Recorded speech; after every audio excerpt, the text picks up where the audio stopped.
Fully booked na ang karamihan sa mga biyaheng pa Southern Luzon para sa Semana Santa. Pero marami pa ring pasahero ang mga nagbabaka sakali. At live mula sa Parañaque Integrated Terminal Exchange, nasa frontline ng balitang yan si Ian Suyu. Ian, marami pa bang mga umuuwi ngayong kapatid natin pa uwing probinsya?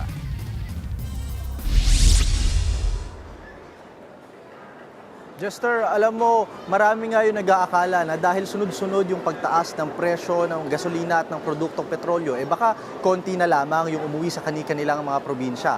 Pero pagdating natin dito sa PTEX, napakahaba ng pila at marami na tayong mga kapatid na nagbabaka sakaling makauwi na kagad sa kani-kanilang mga probinsya ilang araw bago ang Semana Santa.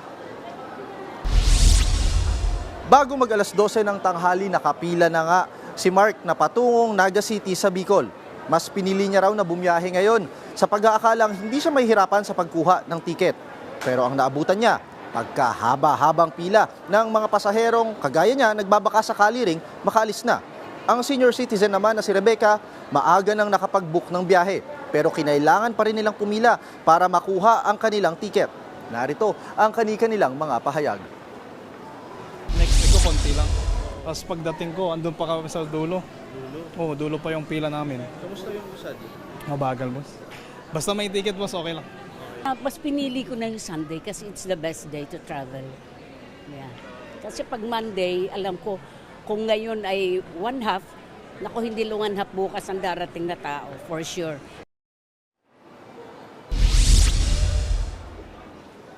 Ang ilang bus company nga halos 70 to 100% ng fully booked. Lalo na yung mga papuntang Southern Luzon gaya ng Quezon, Batangas, Mindoro, pati na rin Bicol. Nauna nang sinabi ng pamunuan ng PTEX na aabot sa mahigit 3 million passengers ang dadagsa sa terminal. Hanggang April 6 na po yan. Inaasahan raw kasi ng pamunuan na mas dadami ang magbabas na lamang kaysa gamitin ang sarili nilang sasakyan dahil sa mahal na petrolyo. Ang ilang bus companies nga sagad na raw sa dami ng bookings. Pero dahil sa fare hike suspension, hindi na raw sila makapagtaas ng pamasahe para sana tapatan yung gastos nila sa diesel. Pakinggan natin ang kanilang hinaing.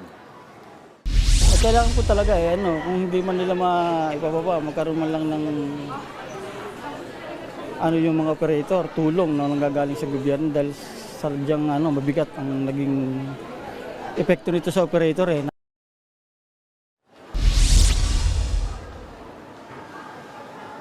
Jester, as of 1 p.m. nga, umabot na sa mahigit 80,000 yung crowd estimate o yung foot traffic dito sa PTEX. At ngayong 5 p.m. na, inaasahan natin, pumapatak na yan, nasa 90 to 100,000 na po.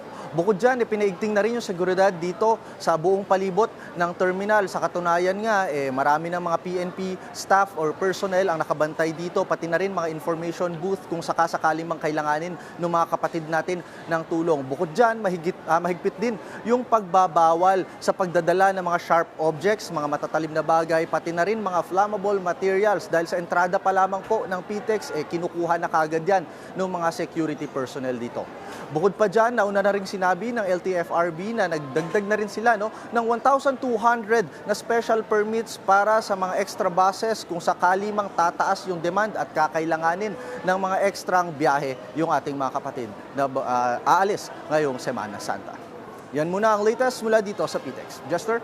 Ian, gusto ko lang balikan yung sentimiento ng mga bus operator. May nabanggit ba sila sa iyo kung gaano kalaki mawawalang kita o di kaya ikalulugi nila dahil nga dun sa pagtaas ng presyo ng gasolina at yung pagsuspende doon sa fare hike para sa mga provincial buses?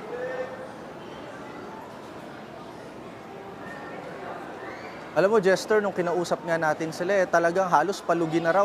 Kung hindi lang mataas yung demand ngayon, baka palugi daw talaga yung mangyaring ratio and proportion dahil sobrang baba na raw ng kinikita nila. Yung iba nga sabi nila halos barya na lang. At ang pinakapumapasan daw nitong pagkalugi na ito, kung sakali man, yung mga operators. Kaya sabi nga nila, kailangan na daw nila ng agarang tulong or subsidy mula sa gobyerno para kahit papano mag-break even man lang yung demand at yung gastos nila sa gasolina.